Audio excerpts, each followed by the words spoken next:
दोस्तों, मन का खेल जो समझ गया वो बदल गया। एक समय की बात है, बंगाल की खाड़ी के किनारे एक छोटे से शांत गांव में भैरव नाम का एक युवा लड़का रहता था। भैरव अपने क्रोधी स्वभाव और चंचल मन के कारण गांव भर में प्रसिद्ध था। उसका मन हर समय विचारों से भरा रहता था। इस तूफान ने उसके मन को एकदम बेचैन कर दिया है। उसके जीवन से शांति मानो गायब हो गई थी और वह हमेशा अपने ही ख्यालों में खोया रहता था और तनावपूर्ण जीवन जी रहे हैं। उनके अशांत मन और क्रोध के कारण उनके अपने परिवार के सदस्यों और गांव वालों से भी संबंध अच्छे नहीं थे, जिससे वह और भी अधिक अकेला और अपमानित महसूस करने लगा। वह और भी अधिक मानसिक तनाव की स्थिति में चला जाता है। एक समय की बात है, भैरव अपने गांव की गलियों में घूम रहे थे। तभी उनकी मुलाकात एक महात्मा बुद्ध से हुई, जो एक पेड़ की छाया के नीचे ध्यान में बैठे थे। महात्मा बुद्ध के चेहरे से निर्मल शांति की आभा झलक रही थी। इस असीम शांति में भैरव महात्मा बुद्ध की ओर आकर्षित हुए। जब भारत महात्मा बुद्ध के करीब आया तो उसे अपने आसपास एक सकारात्मक ऊर्जा का एहसास हुआ। भैरव को एहसास हुआ कि इस असीम शांति और सकारात्मक ऊर्जा का स्रोत कहीं न कहीं महात्मा बुद्ध के भीतर ही था। इसलिए वह वहीं बैठकर उसकी आंखें खुलने का इंतजार करने लगा। थोड़ी देर बाद जब महात्मा बुद्ध की आंख खुली तो उसने एक युवा लड़के को अपने सामने बैठा पाया, जो बहुत तनावग्रस्त और नकारात्मक भावनाओं से भरा हुआ लग रहा था। भारत में महात्मा बुद्ध की ओर हसरत भरी निगाहों से देखा और बहुत विनम्रता से कहा, गुरु, मेरा मन बहुत अशांत है और मेरे मन के विचार मुझे खाए जा रहे हैं। मुझे एक पल के लिए भी शांति महसूस नहीं होती। क्या आप मुझे सिखा सकते हैं कि मैं अपने अशांत मन को कैसे शांत करूं? महात्मा बुद्ध ने भैरव की पीड़ा को समझते हुए करुण दृष्टि से देखा और कहा, मेरे प्यारे बच्चे, मैं तुम्हें एक कहानी सुनाना चाहता हूं। इस कहानी में मानसिक शांति और खुशी के रहस्य छिपे हैं। क्या आप कहानी सुनना चाहेंगे? भैरव ने हां में सिर हिलाया और पूरी एकाग्रता से कहानी सुनने को तैयार हो गए। आपके अंदर जिज्ञासा चरम पर थी। आपके अंदर जिज्ञासा चरम पर थी। बहुत समय पहले की बात है। एक नगर में शक्ति नाम का एक आदमी रहता था। शक्ति बेहद महत्वाकांक्षी व्यक्ति थे और उन्हें हर काम में लोगों से डेट की जरूरत पड़ती थी। यदि उसे किसी से असफलता और बुराई सुनने को मिलती है तो वह गहरी चिंता और तनाव में चला जाता है। उनका मानना था कि सफलता और भौतिक शक्तियां वांछित खुशी देंगी, लेकिन वह जितना सफलता और प्रशंसा के पीछे भागता था उतना ही मानसिक तनाव में डूबता जाता था। लेकिन अचानक शक्ति का सामना उस समय के मशहूर महात्मा बुद्ध से हो न गया, जिसका नाम महाकौशल था। महाकौशल अपने शिष्यों को ध्यान की शिक्षा देते थे और वह स्वयं एक बहुत ही ध्यानमग्न और प्रबुद्ध व्यक्ति थे।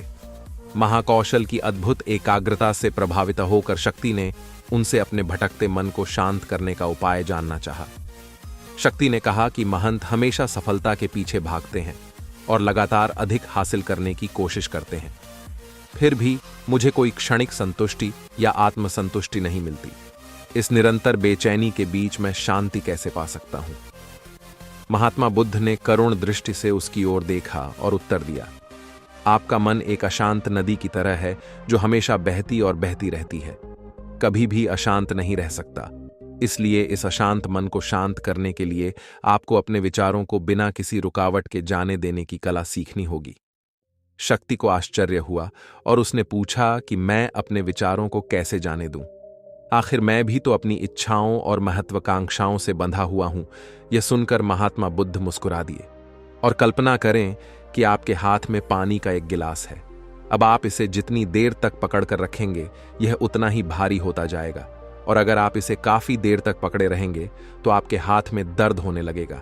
लेकिन अगर आप उस पकड़ को ढीला कर दें और छोड़ दें तो आपका बोझ खत्म हो जाएगा। भैरव ने कथा और उसका संदेश ध्यानपूर्वक सुना। वह समझ न गया कि अपने विचारों और इच्छाओं से चिपके रहने से उसका बोझ बढ़ जाता है और अंदर ही अंदर अशांति पैदा कर देता है। अब भैरव को कथा का अंत सुनने की उत्सुकता से प्रतीक्षा थी। महात्मा बुद्ध ने कहानी जारी रखते हुए कहा कि शक्ति ने महात्मा बुद्ध के शब्दों के बाद विचारों को छोड़ने का अभ्यास करना शुरू कर दिया।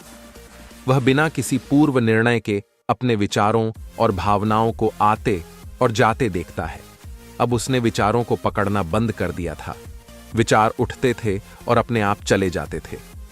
धीरे धीरे उसे यह एहसास होने लगा कि उसकी इच्छा और भावना भी सभी दुखों का कारण है।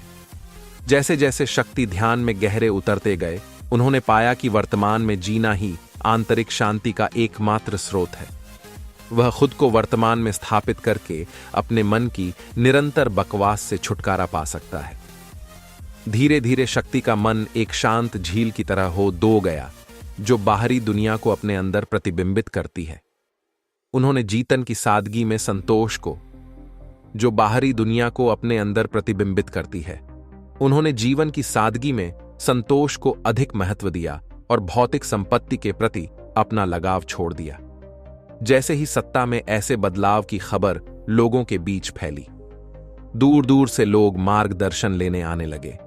लोगों को विचारों को मुक्त करने की कला सिखाना और उन्हें अपने भीतर शांति खोजने के लिए मार्गदर्शन करना, वह लोगों के बीच शांति और ज्ञान का प्रतीक बन गए। शक्ति और साधु की कथा समाप्त कर महाकौशल। महात्मा बुद्ध कुछ देर के लिए चुप हो गए ताकि इस कहानी का अर्थ भैरव के मन में अच्छी तरह बैठ जाए। भारत में महात्मा बुद्ध की ओर देखा तो उनकी आंखों में अब एक नई समझ दिखाई दे रही थी। भैरव ने धीरे से कहा कि मुझे इस कहानी में ज्ञान दिखता है, लेकिन मैं इसे अपने जीवन में कैसे लागू करूं? मैं अपने अशांत मन को कैसे शांत कर सकता हूं? भैरव के इस सवाल पर महात्मा बुद्ध गर्मजोशी से मुस्कुराते हैं और फिर कहा कि अशांत मन को शांत करने का अभ्यास आत्म जागरूकता से शुरू होता है। अपने भीतर उठने वाले विचारों का निरीक्षण करने के लिए प्रतिदिन कुछ समय निकालें। उन भावनाओं पर ध्यान दें जो आपके मन में आती हैं और देखें कि वे कैसे आती हैं, और आकाश में गुजरते बादलों की तरह चले जाओ। भैरव ने आंखें बंद कर लीं और महात्मा बुद्ध के कहे अनुसार अपने विचारों का अवलोकन करने लगे।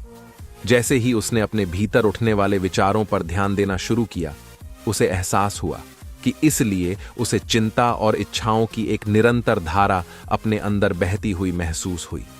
सिर्फ एक एहसास ने ही नहीं, उसे एक अद्भुत शांति का एहसास कराया। उन्हें यह भी एहसास हुआ कि यह सभी विचारों और भावनाओं से अलग है।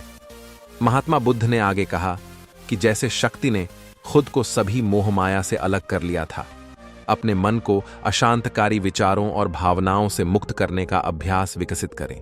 बिना किसी पूर्वाग्रह के विचार को वैसे ही स्वीकार करें जैसे वह आता है, और फिर धीरे धीरे उन्हें जाने दें और अपना ध्यान वर्तमान क्षण पर केंद्रित करें। लेकिन भैरव ने टोकते हुए कहा कि क्या होगा अगर भैरव ने टोकते हुए कहा कि क्या होगा अगर विचार और भावनाएं इतनी मजबूत हों कि वे बनी ही रहें और दिमाग से निकलने से इनकार कर दें। महात्मा बुद्ध ने भैरव की बात पर सहमति जताते हुए सिर हिलाया और कहा, ऐसे कई मौके आएंगे जब आपके मन में सवालों का बवंडर चल रहा होगा। जब आपका दिमाग आपकी बात ही नहीं सुनेगा, तो ऐसे में आपको अपनी सांसों की ताकत पर विश्वास करना होगा। एक बार फिर भिक्षु ने भैरव से कहा, अपनी आंखें बंद करो और अपनी सांसों पर ध्यान केंद्रित करने के लिए अपने पेट को ऊपर उठता हुआ और मथता हुआ महसूस करो। महात्मा बुद्ध ने बताया कि जब भी आपका मन अशांत हो तो तुरंत अपनी सांसों पर लौट आएं। सांस की वाद्य गति आपको तुरंत वर्तमान के चरणों में वापस खींच लेगी और आपको शांति का अनुभव कराता है।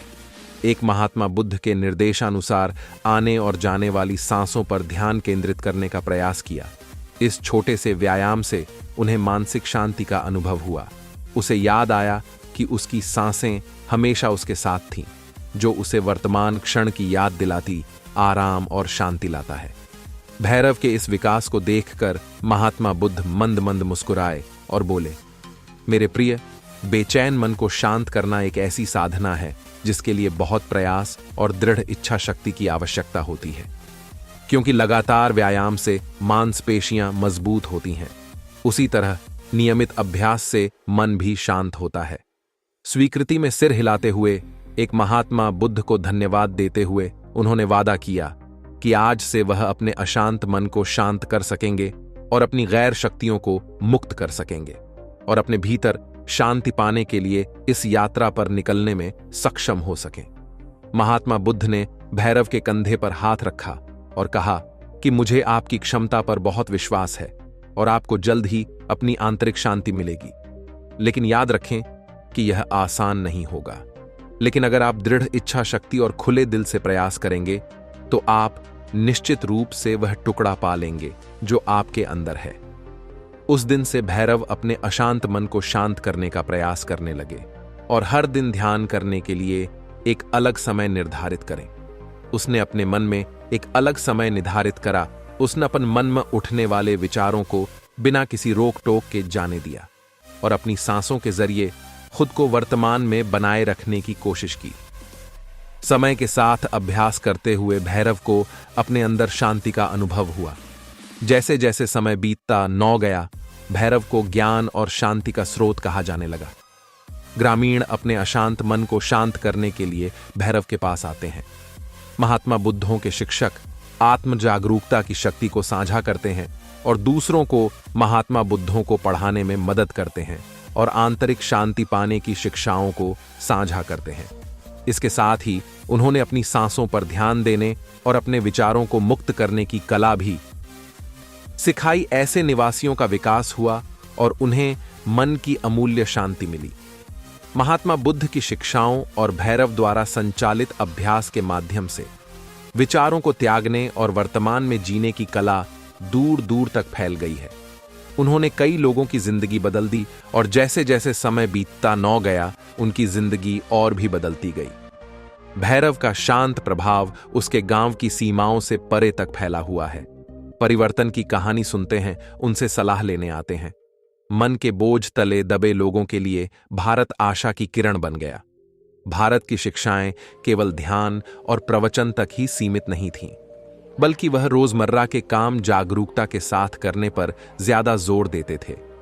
वह लोगों को अपनी भावनाओं के प्रति जागरूक रहने की याद दिलाते थे। इस बात पर ध्यान दें कि आप दिन भर में क्या कहते हैं और अपने आसपास होने वाली घटनाओं पर आप कैसे प्रतिक्रिया करते हैं। हर काम पूरी जागरूकता के साथ करें। जब आप खाएं तो प्रत्येक टुकड़े के स्वाद का आनंद लें। जब आप सूरज की रोशनी के सामने खड़े होते हैं तो उसकी गर्मी महसूस करते हैं। लोग क्या कहते हैं उसे ध्यान से सुनें और समझें। छोटे छोटे बदलावों से लोगों के जीवन में सकारात्मक परिवर्तन आए। भैरव की शिक्षाओं से लोगों ने सीखा कि जीवन का आनंद वर्तमान में जीने में है। दोस्तों, चैनल को सब्सक्राइब करें, लाइक करें, कमेंट बॉक्स नमः बुद्ध लिखकर दे। दोस्तों, मुझे आशा है कि आपने इस वीडियो से बहुत कुछ सीखा होगा।